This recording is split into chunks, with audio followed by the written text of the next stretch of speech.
and that you all are out today to hear our stories.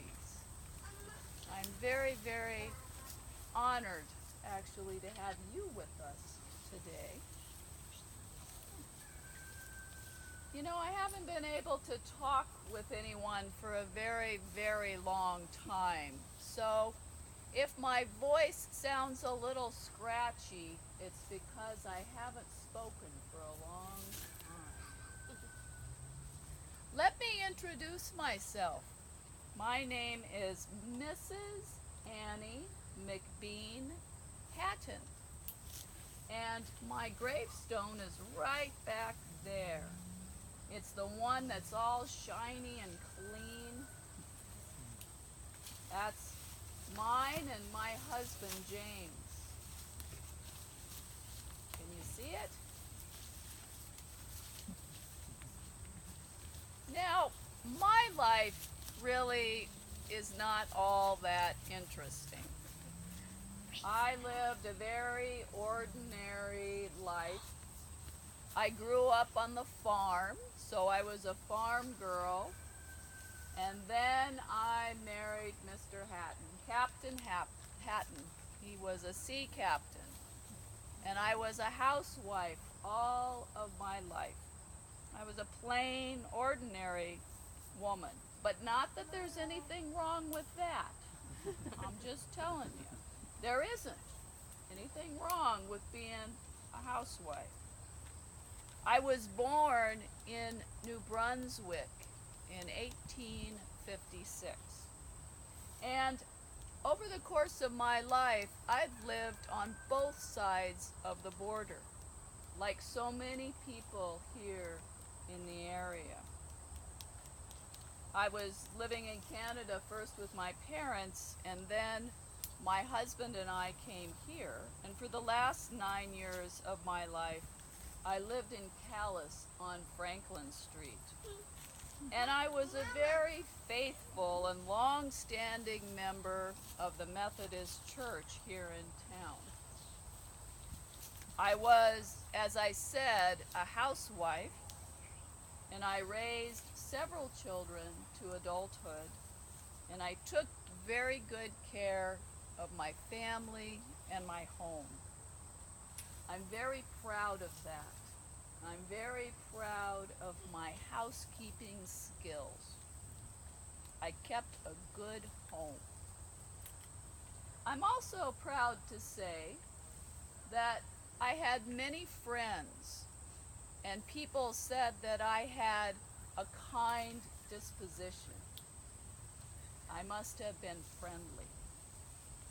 I had good friends. I died at age 71 in 1922 after a long illness, which the Calais Advertiser reported that I bore with patience and Christian fortitude. Now, it's real nice that they said that about me, but I have to tell you, there were some days towards the end when the pain was bad that I didn't feel like I bore it with a lot of patience or fortitude. But I've always been a Christian. Now, you may think by looking at this Bible that, wow, she must have read this Bible often and knows it well. Actually, the dog ate it. So don't judge a book by its cover, because you just never know. You know, I was blessed with a very, very good life. But that's not what I wanted to talk about today. That's not what I wanted to tell you. What I want to tell you about has more to do with my family, my ancestors.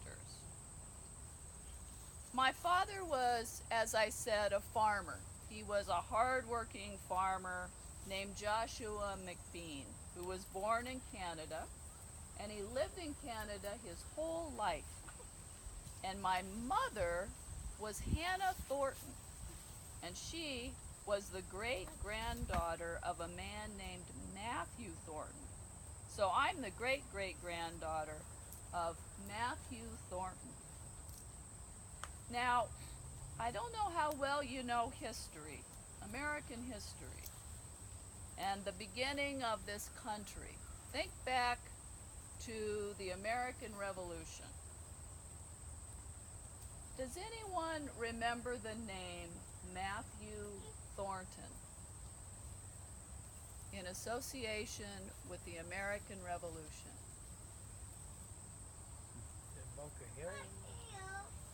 Here's a clue.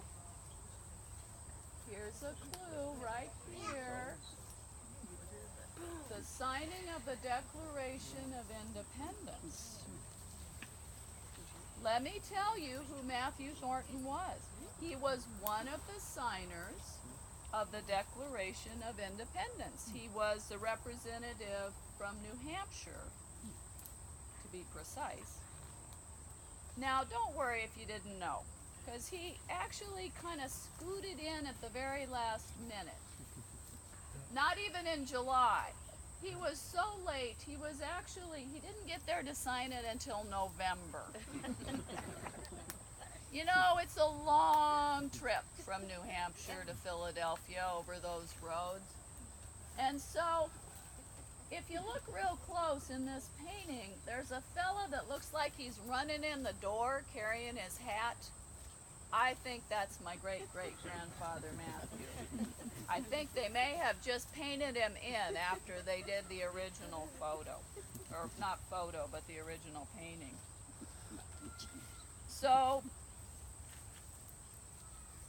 Matthew himself was an immigrant. He was born in Limerick, Ireland in 1714. And he came to Wachusett, Maine with his family when he was just a baby. He was only 2 years old when he came. But when he was 11 years old, the native folk in the region attacked his family homestead, and they had to flee. And they managed to escape, and shortly thereafter they settled in Worcester, Mass. Worcester, you call it Worcester. Worcester, Massachusetts. Now you may think to yourself that folks way back then didn't move around very much, that they stayed close to their families in the same area. But you have to remember that at this point in American history, everybody was on the move. Everybody was going to places where there were huge opportunities, where there was farmland and timberland and industry. So people were actually on the move, and they traveled more than you would have thought they did. So when Matthew got older, he studied medicine, and he became a physician, and eventually he settled in Londonderry, New Hampshire. So now there's your New Hampshire connection. That's where he was living during the time of the Revolution. So he was appointed the surgeon of the New Hampshire militia troops in an expedition against the fortress at Louisburg in 1745. So he was a justice of the peace, and he was a colonel in the militia. But when the revolution broke out, people had to choose sides. Were they going to be loyalists, or were they going to join the rebel patriots? Matthew made the decision to join the patriots. And he became the first president of the New Hampshire House of Representatives. And this is the part that I was just telling you about. He was elected to the Continental Congress, but he arrived late for the signing. He didn't get there until November, and he got special permission to sign it 3 months later. 3 months late.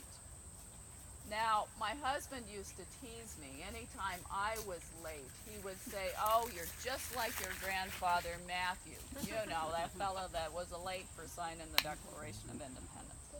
But you know what? His name's still on the document. It's on the bottom. Got it right in there. It doesn't matter. So Matthew Thornton became quite a famous fellow. Not much of those who descended from him were all that famous, except there's a town named after him, a place called Thornton Ferry in New Hampshire, and his house is considered a national landmark. And his wife was named Hannah, and that was my mother's name too. So my mother was named after her great-grandmother. Now, I don't like to be too proudful about this. I don't like to be, boasting too much, but this is kind of our claim to fame. Like I said, I just had an ordinary life myself. I think about this every 4th of July. Now, as I said, during the Revolutionary War, people picked sides.